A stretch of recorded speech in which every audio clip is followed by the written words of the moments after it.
So today with us, we are very delighted to have Ms. Ananya Rao-Middleton to present her research on as a system care, accessibility, AI, and the difference between technical compliance and relational safety.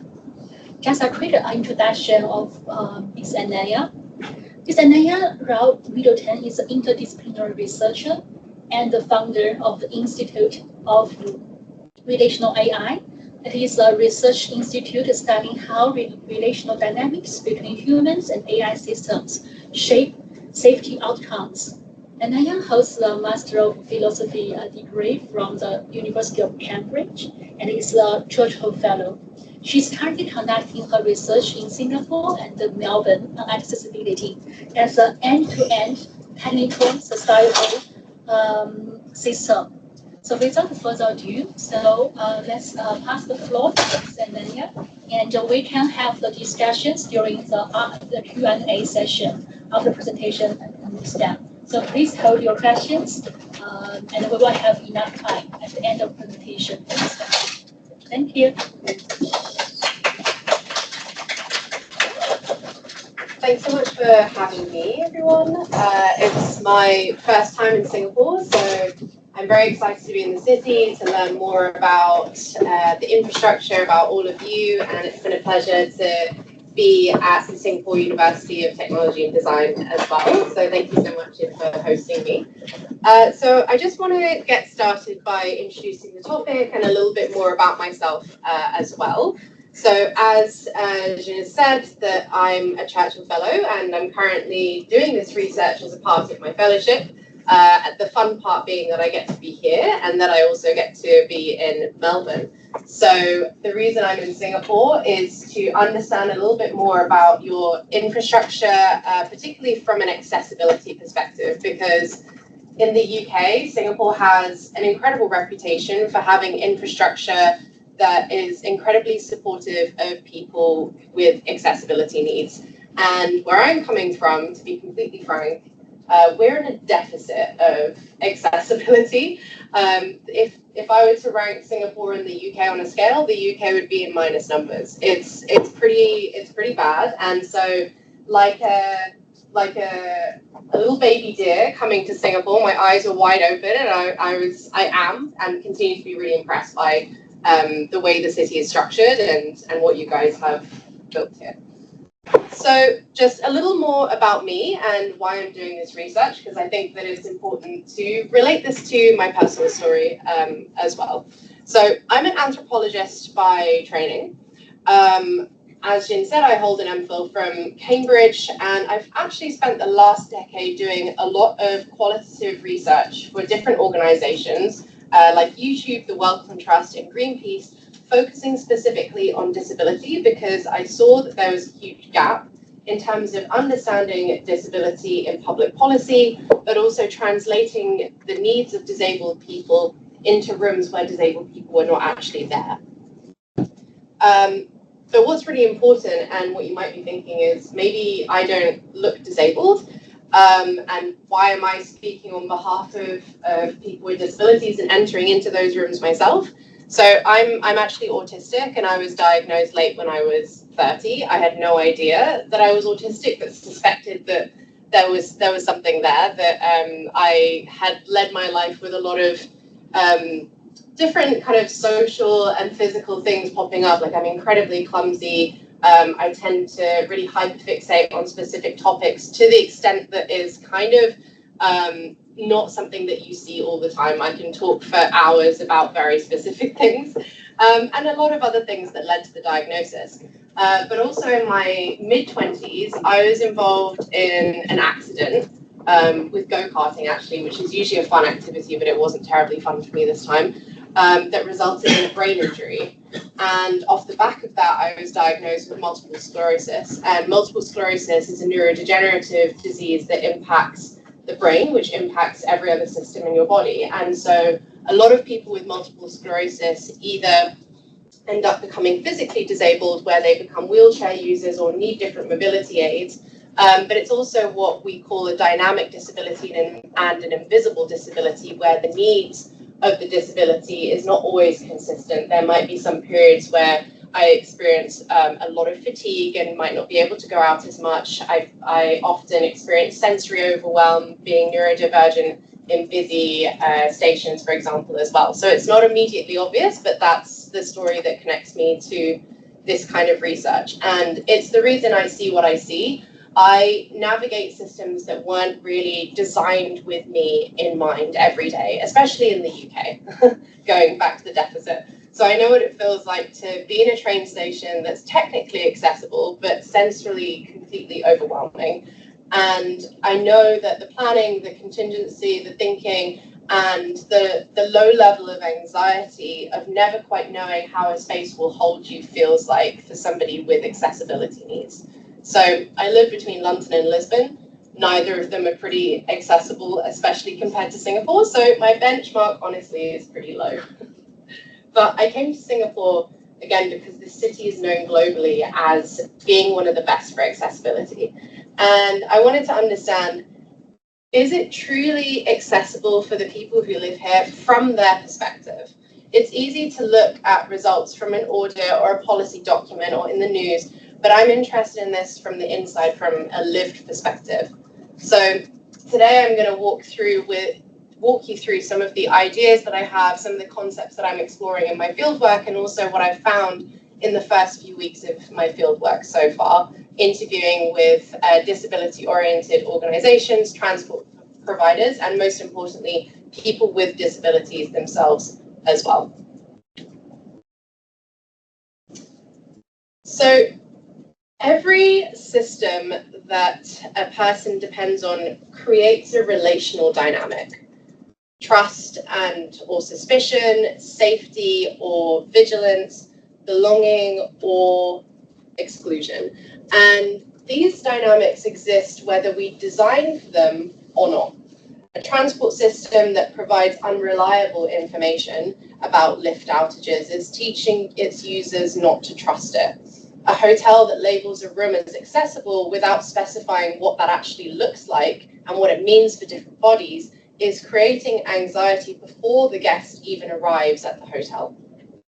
An AI chatbot that softens risk information when a user is distressed is prioritizing the feeling of care over the substance of it. None of these systems necessarily set out to harm the people using them, but the quality of the relationship between system and user is shaping outcomes in ways that are often not really accounted for. And so I like to think about this in terms of compliance and care. So I think that over the past few decades, governments and institutions around the world have built increasingly sophisticated frameworks for measuring whether systems are accessible. These frameworks, though, are really hinged on compliance. So does the ramp exist? Does the lift work? Is the route barrier-free? Is the building up to code? And obviously these questions matter and they have a place. They're the reason Singapore has barrier-free access at 100% of its MRT stations, and they are the reason that anything constructed before 1995 has been retrofitted with accessibility parameters and infrastructure. So compliance frameworks are really important, and they have actually materially improved the physical world for millions of people. And any conversation about care has to begin by acknowledging that there is a place for that. But what's really important to consider, and what I've been thinking about in my research, is that compliance measures whether infrastructure exists, but it doesn't measure whether the person using it feels safe, informed, or valued. And it doesn't ask whether the information they were given about that infrastructure was actually accurate. It doesn't ask whether they spent the morning feeling anxious about whether the lift would be working when they arrived, or can I get from point A to point B reliably? It doesn't actually ask whether they choose not to take the journey at all because the uncertainty was too great before they were even able to arrive. So let me give you an example from my fieldwork. I spoke at a leader of one of Singapore's oldest disability organizations, HWA, and he described a situation that many wheelchair users recognize, and I couldn't get it out of my head. A building has a ramp, And so the compliance box is ticked, right? Ramp in place, perfect. But the ramp is at the back of the building, through the loading and unloading bay, where lorries are moving. It's obviously not a pedestrian space. It's really dangerous, particularly for a wheelchair user. And it's a goods area. But that's the accessible entrance because on paper, it looks like it's been done. So the ramp says, we accommodated you, but the placement says you were actually not part of the original design at all. So that's to say, compliance tells you that you're allowed, but care actually tells you that you belong. And the felt difference between those two things is what my research is looking to attempt to measure. And I want to name something here because we'll come back to this concept throughout the talk. There is a really important distinction between performing care and providing care. A system can look like it cares, but it can have the right language and the right signage and the right infrastructure. But if the experience of using it doesn't feel safe, informed, and dignifying, then the care is being performed, not provided. And that distinction matters a lot because it's often invisible to what we quantify through audits and reporting. And it's often only visible from the inside, from the people who actually use the system.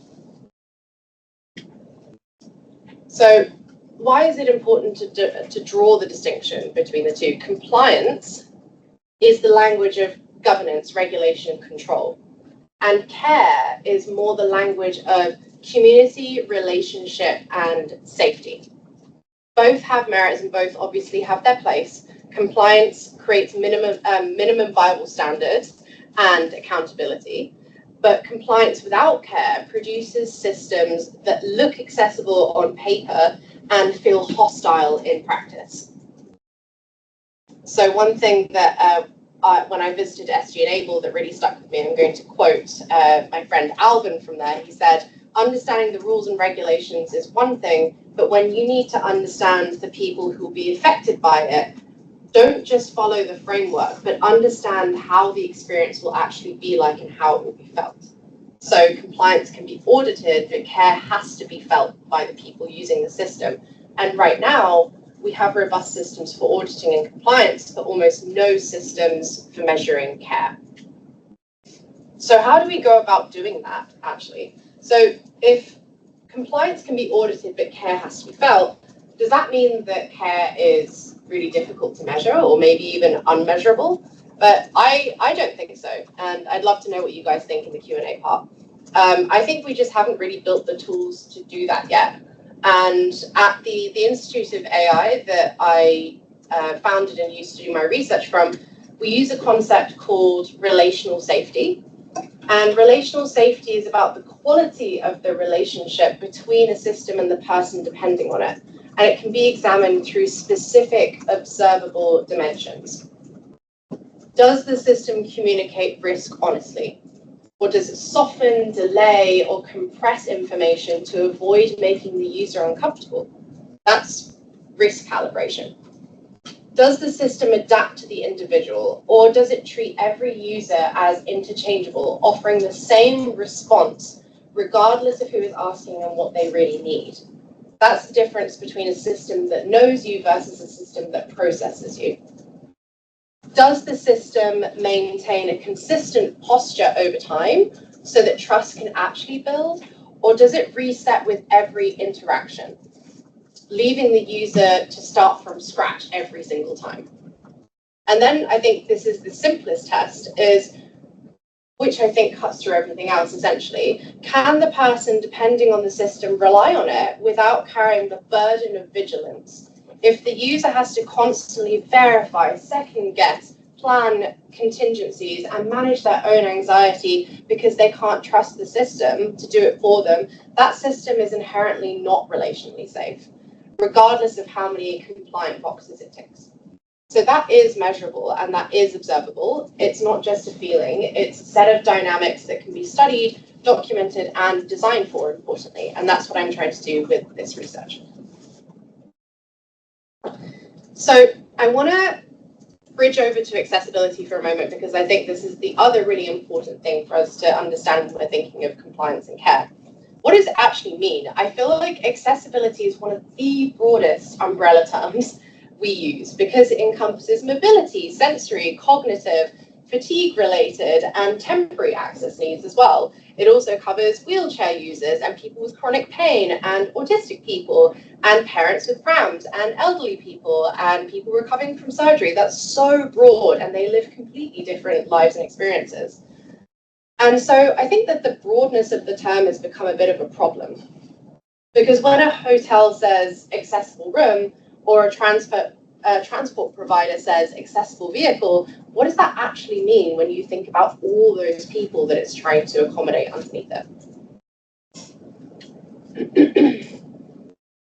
So I spoke with the CEO of Ludus Lab, Yok-song, and he spent years trying to find accessible transport partners for wheelchair users.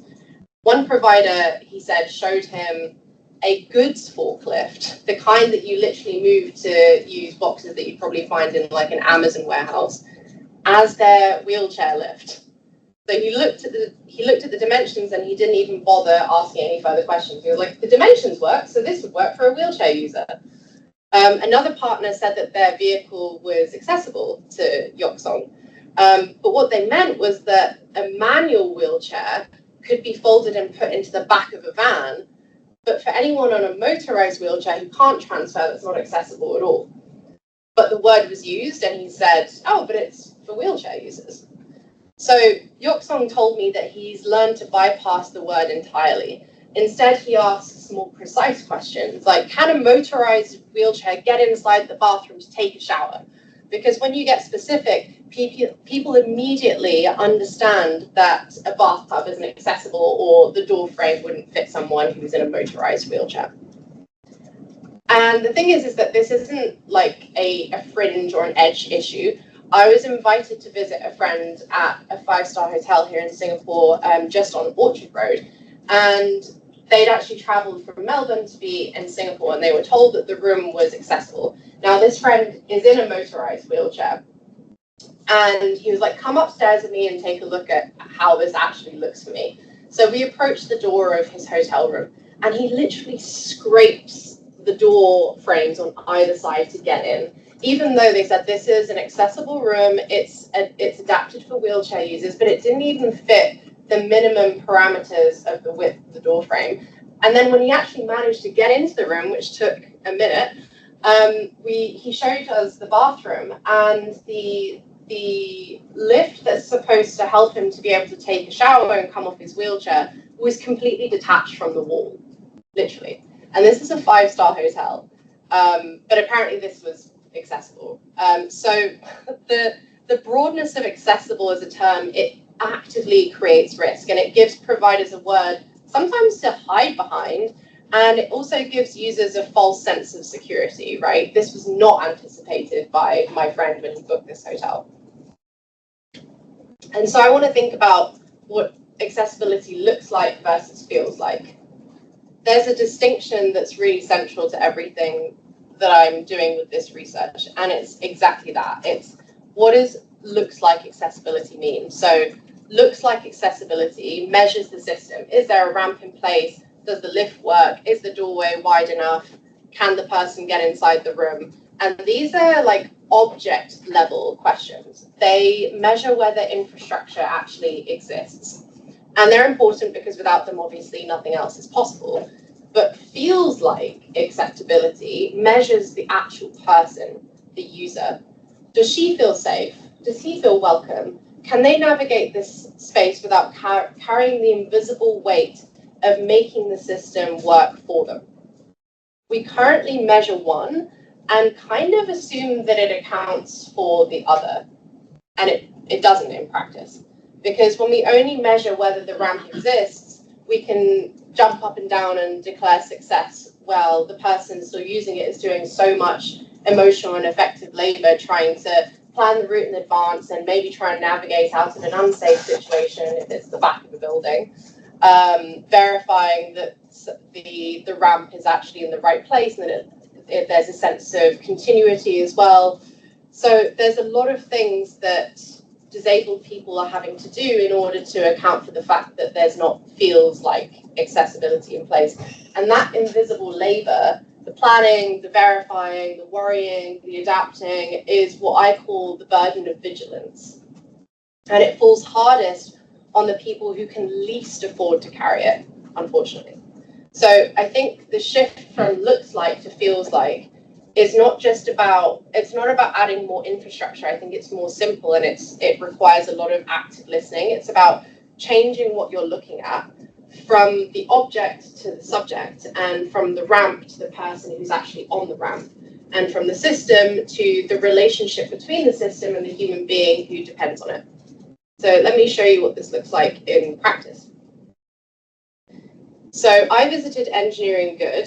You may or may not know them, but they're a Singapore-based charity that co-creates assistive technology with people with disabilities. And they're very cool, they're very nerdy. It's mostly a bunch of engineers who've tuned their magic to doing this kind of work. So they showed me two versions of a nail clipping device designed for stroke survivors who'd lost mobility on one side of their body and could no longer do day-to-day tasks like clipping their nails. So version 1 was a 3D printed engineering, like it was very cool. It was like a marvel. Students built it as part of an accelerator program, and it worked, but only for the specific person it was designed for. If any part broke, they had to come back to Engineering Good to get it fixed. And it created a functional solution, which was really cool. It kind of got the box ticked, but also a dependency relationship. But version 2 was completely different because it was a baby nail trimmer bought on Shopee for only $12, and a mobile phone stand and some Velcro, and each component was available off the shelf. They were able to buy it themselves, and the stroke survivor could literally buy it, assemble it, and maintain it themselves, and also teach their friends maybe how to do it as well. So in a maker session, Engineering Good taught the stroke survivors how to put it together with one hand and then use in their homes. So the technical shift was from engineering to simplicity, but the relational shift was from dependency to agency. So that was from a device that was made for someone to a device made with someone. And I'd say that relational accessibility isn't about necessarily like more sophisticated technology. It's about who holds agency. So if the user depends on experts to maintain their solution, the system is performing care. But if the user can own and adapt and control the solution, the system is providing it. The same team told me about a man called Mr. Liu.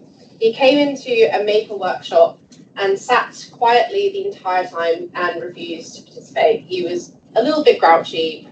Don't know if he wanted to be there, but he'd been paying $50 a month for a professional manicurist because he couldn't clip his own nails after his stroke. He didn't engage because someone showed him a device. He only engaged when he saw his peers, who were other stroke survivors, in the room trying to build things and teasing him into trying. And so the social environment is what made it safe for him. His friends made his needs feel legitimate. He wasn't being grumpy, he was just waiting for permission.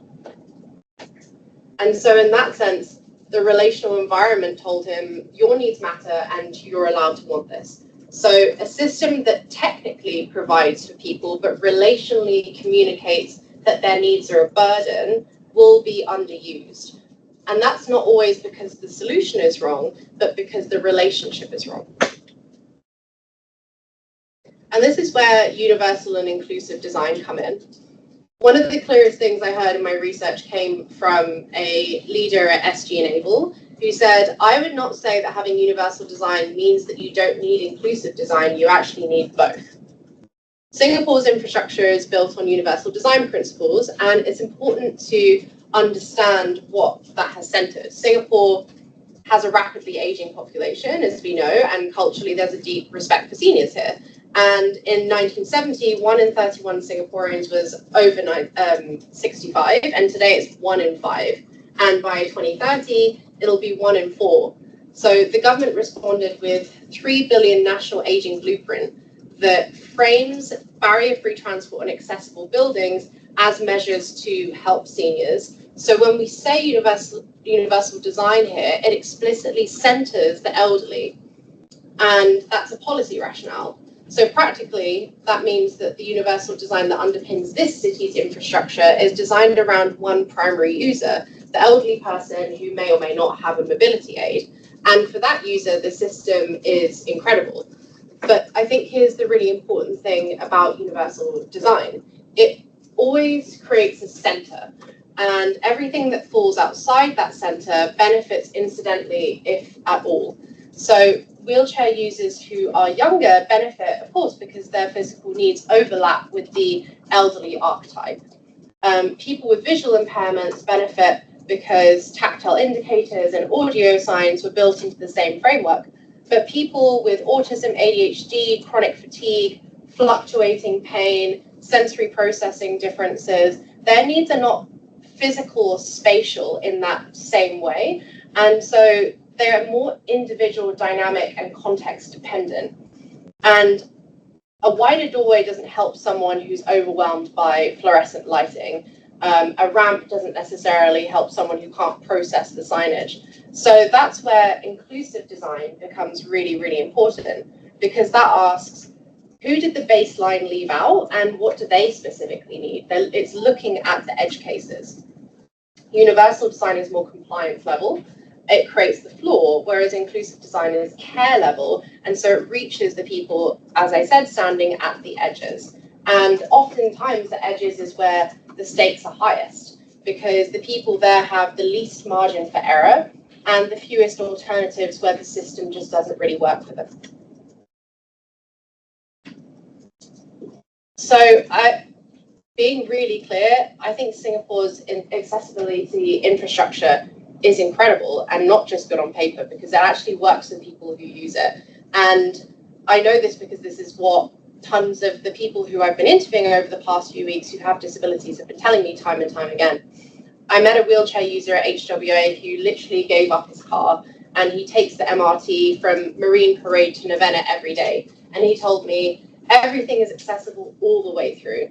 The only bad day is a broken lift, but even then, nearby stations are close enough to reroute, and there are bus services and people who will escort you to the rerouted system. Another HWA member, a wheelchair marathon athlete who's represented Singapore internationally, also gave up his car for public transport, and he told me it's faster than driving. He knows the system so well he doesn't even need to use the apps. And the HWA, they told me something really interesting as well, is that their dial-a-ride bookings are actually declining, and they've been running those since, I think, the 70s. And that's not because demand for accessible transport is failing, but it's actually because the public system is doing such a good job that people are just happy to take public transport instead of booking their dial-a-ride services anymore. So in their words, they've said, mission success. So where the infrastructure genuinely works, people are happy to use it. And the best measure of accessibility is often not just an audit score, it's more about whether people with disabilities are choosing the system even when they have alternatives on the table. So one thing that really struck me about being here in Singapore is the relationship between disability organisations and the government. And this is very structurally different to what you see in the UK, Europe, and a lot of the rest of the world, is that they operate in parallel. And so, again, a senior leader from the HWA was telling me about this and saying that associations are always operating in parallel with the government. And that's how they improve things really fast. They're not trying to advocate or plead, they're working with. And that's huge, because that means that then disability organisations can work directly in implementing things in real time. And that's what happened with the MRT lift placements, is that HWA was one of the stakeholders who really developed that. And so at the academic level as well, the applied research happening here at institutions like this feeds directly into government planning in a very fast way. And you see that with the dementia-friendly wayfinding that's recently been implemented, accessibility-informed urban design, evidence-based placement of amenities. Research become planning norms really, really quickly. And that is definitely not the case anywhere. I can tell you that coming from the UK. So when disabled people are positioned and honoured as knowledge holders rather than just beneficiaries at the end of something, the system does tend to improve faster and also, importantly, more accurately as well. So, other things that I've picked up and noticed that speak to this are how, senior concession cards extend crossing time at traffic lights. So an elderly person or someone with mobility needs gets more time without having to ask. The dementia-friendly wayfinding as well at the Toa Payoh interchange, and using childhood games of elderly Singaporeans, marbles, catching fish, rice bags as navigating anchors. The Thompson East coastline with bigger lift buttons, multiple handrail heights, layouts designed for prams and wheelchairs equally, and also the calm room at Changi Airport Terminal 2. That's design decisions that actually communicate care. So let's talk about the archetype problem that I mentioned earlier. So here's where it gets a little bit complicated, and the gaps that I'm describing exist against a backdrop of so much progress, particularly here. Singapore's accessibility is, like I said, basically designed based on one key archetype, and that's the wheelchair user, visual impairment, and elderly with mobility aids. And for them, the system is incredible and world-class. But if your disability is visible, dynamic, or doesn't fit that archetype, you benefit incidentally at best, or you feel invisible at worst. So the people most underserved in this context are those with invisible and dynamic disabilities, autistic people, people with ADHD, chronic pain, neurodegenerative conditions that sometimes are not disabling one day and then are the next. And so that means that, sorry, I just got a little bit lost. Yeah, so only 1 or 2 malls in Singapore offer calm hours, for example, and the concept exists, but it hasn't actually scaled at all. And Ludus Lab taught me a lot about this, because they were explaining how planning an experience for someone with autism is one of the most emotionally challenging things that they do as compared to planning an experience for somebody in a wheelchair. And that's because the disability is dynamic and it's very individual, and it's also very context dependent, which is really difficult when you're doing city planning or urban planning, because the context is constantly evolving and changing. So the infrastructure can't help, because the need isn't a ramp or lift, and it's more about actually knowing the person, and that's far more of a complex challenge. Not impossible though. So dynamic accessibility requires something that the current system can't do, and that's about actually taking the time to understand somebody in more of an in-depth way, as opposed to a physical disability. And I think a revealing example of this, which was really interesting, was when care is conditional. I heard something interesting about pedestrian crossings. So Singapore has the beeping sound at traffic lights that we all know to help blind people with visual impairments know when to cross the road. But in some neighborhoods, the sound has been switched off after certain hours because there have been noise complaints from people in the neighborhoods. And I was talking to the team at Engineering for Good about this, and they said, so people with visual impairments just can't travel after hours, it's just part-time blindness. And in the innovation space, I also heard about hackathons where official bodies award prizes for solutions the disabled community actually finds not even usable. So like haptic gloves with cameras for people with vision impairment to cross roads so that they don't need the sounds anymore. Sign language gloves, solutions designed for disabled people, but not with them or by them. And that makes a huge change. That's performed care at the innovation level. And it looks like caring about disability, but it doesn't actually produce anything that the community can use. So the CEO of Ludus Lab, Yok Song, used this framing, and I thought it was really interesting and really useful. So he talked about the concept of hardware, which is physical infrastructure, and heartware, which is human interaction and empathy. So Singapore has the hardware down to a T. I think the hardware is developing, but still not quite yet there. So awareness campaigns have been run, and there was a really successful one, I'm not sure if you guys have heard about it, called the Unawkward campaign. And that was really excellent because it was showing non-disabled people how to interact naturally with disabled peers and colleagues and strangers. But translating awareness into practice, into a society that knows intuitively how to interact with disabled people, that takes something the infrastructure alone can't build. I also learned that Singapore's special education system is completely segregated. And so disabled and non-disabled children go to separate schools from a very young age.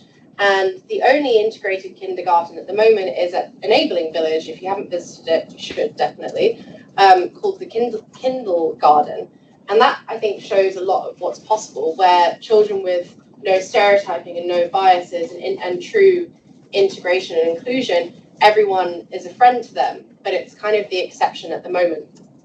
So I think that you can build a very accessible city, but still have a society that doesn't necessarily know how to interact with disabled people in quite a lot of ways. And I think that's where we have to know that infrastructure creates access, but relationship actually creates belonging. And just to bridge this into, oh, I'm getting a cramp in my arm, into why this matters beyond transport.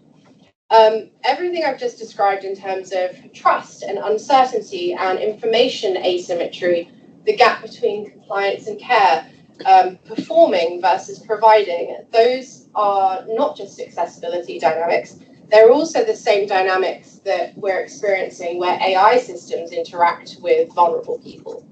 So if a transport system can be technically accessible and still fail people relationally, so can AI systems as well. And AI systems are increasingly becoming the layer between vulnerable people and the systems that they access and depend on, like healthcare, financial guidance, elder care, and education. So getting this right in accessibility, where the stakes are visible and the consequences are immediate, is how we learn to get it right everywhere, and particularly in AI, where it's very high stakes. So I actually conducted an interesting study separate to this one, where I was looking at how AI systems change their behavior based on how emotionally vulnerable the user is. And I actually found that when someone is distressed or really invested in a decision and they express that in the prompt, that the AI becomes less honest, softens risk, and validates rather than informs. And that happened 100% of the times in this experiment. So that was interesting because, again, it went back to a system performing care rather than necessarily providing it, because in these instances, risk is an important part of providing care, just said in the right way. So what I heard consistently from people with disabilities is that the biggest barrier to traveling is not infrastructure, it's actually information, and actually the absence of information. Every touch point in a journey is a potential point of anxiety before departure, at the airport, even just planning the trip in the first place. Each one requires a lot of information that the person probably can't find that easily. And the absence of information doesn't just reduce the quality of the experience, it also reduces the freedom of movement. So people don't take journeys that they can't verify will work, particularly people with disabilities, because the risk can be loss of life or further disablement. That's a big thing. And so this is the systemic problem. The information is actually not even missing because nobody wants to collect it. It's missing because nobody's contributing. And so going back to thinking about hotels sharing accessibility information, talking to Yok Song, he was telling me how often head office marketing teams block sending out accessibility information, particularly on websites and in social media, because they don't think that it looks that great, and they don't think that it's going to generate the same amount of interest as prioritizing other things like the hotel having a cool swimming pool or a jacuzzi. because it's often calculated in terms of how many bookings will be generated as opposed to the well-being of the people that you're serving. And so when it's decided that that's not good enough, it drops to the bottom of the priority list. So without contributed data, there's nothing for any system, AI or transport or travel, to work with, and that's a relational failure at the system level. Providers are in relationship with disabled travelers, whether they acknowledge it or not, and their refusal to contribute data is a form of relational abandonment. So what would a technology solution need to do? And here I don't want to tell you the answer, I want to share what people actually told me. So a couple of people that I spoke to described some of the phone calls that their company receives from people with disabilities and wanting to travel, wanting to come to Singapore from different countries even. And they never start with, okay, well, what's the price of your tour? They start with their story. And 5 to 10 minutes of explaining who they are, what their situation is, and also what they're afraid of. And he told me something, one of the people I was speaking to told me something I thought was really beautiful. He said that you can hear the voice change in these interactions when they're having a conversation. It goes from fear and uncertainty to excitement when this person from the company who they're having a conversation with is able to make the person with a disability feel understood. It's the moment that they believe, oh, thank God, you actually know what I need and you're listening to me. So that's a relational problem that's being solved. The person doesn't just need data, they need to be known, going back to that again. And so the relational shift that we see from fear to trust doesn't just come from better information, it comes from information and data that allows them to feel like they're being known in terms of their specific story, their specific disability, not just in general, but also with their specific life and navigating in a way that they do. And so going back to AI and thinking about how this translates, if AI is going to play a role in vulnerable users navigating specific systems, it has to earn that trust, especially through honesty. And multiple people that I interviewed flagged that AI systems we know hallucinate, and they also hallucinate about accessibility information. So they say a route is accessible when actually it's not. They present information confidently when they don't actually know. And I'm sure we've all experienced this using ChatGPT, Claude, Gemini. For someone with accessibility needs, confident misinformation is actually so much worse than no information at all, because if a system tells you a route works and then it doesn't, you could end up stranded. I've literally seen people in the UK go on train journeys where they've been told that someone is going to meet them at the station, nobody arrives, and so they just have to take the train like indefinitely until someone is able to help them. That should not be happening. That's insane. And so for people who depend on systems, a system that says, I'm not sure, here's what I know and here's what I can't verify, it actually does more because it builds trust more than a system that sounds confident and gets it completely wrong. So one last principle from my fieldwork. Engineering Good showed me that when people with disabilities participate in making their own assistive devices, the outcomes are fundamentally different. And so devices made of people get used, devices made for people often get abandoned, and the same principle applies to AI as well. A system that serves vulnerable people should give them agency in how they're actually known, not profiling them from the outside, but actually thinking about what their lives look like on the inside. The user participates in what the system knows, how it communicates and what it decides, and they're a partner in that relationship, not just the subject of it. And so going back to does the system care, just to round off, being conscious of time, I think that Singapore, I can see that there's a lot of care that's happening. And clearly there's a lot of care being poured into one archetype, and it's beginning to expand to care for others. And I think that here, you guys have something that many countries don't, especially the UK, a structural partnership between government and the disability community and organizations that represent them that makes change possible at speed, and withholding disabled people as actual knowledge holders as well. And so the infrastructure seems to genuinely work for the people that it was designed for. But again, that care, it needs the hardware, going back to that word, of a human face with the compliance that the infrastructure represents. And so the next frontier, and I'd love to hear your thoughts on this, is serving people with invisible, dynamic, and individual needs, requiring something that the current infrastructure can't yet hold, or is at least in the exploratory phases of holding. And so, you know, for me, I feel like I'm doing this work because I really want to see, I'm kind of really tired of a lot of projects surrounding disability being around medicalizing people with disabilities and focusing on, you know, hospitalizations and things like this. They're important, but, you know, when you guys think of going on holiday and how happy that makes you to be like, oh, I'm going to be on the beach, I can't wait to get to X destination, it's going to be so fun, I'm going to book that trip with my friends. We don't even have to like think that hard about just doing the thing, booking the holiday and going to that sunny location.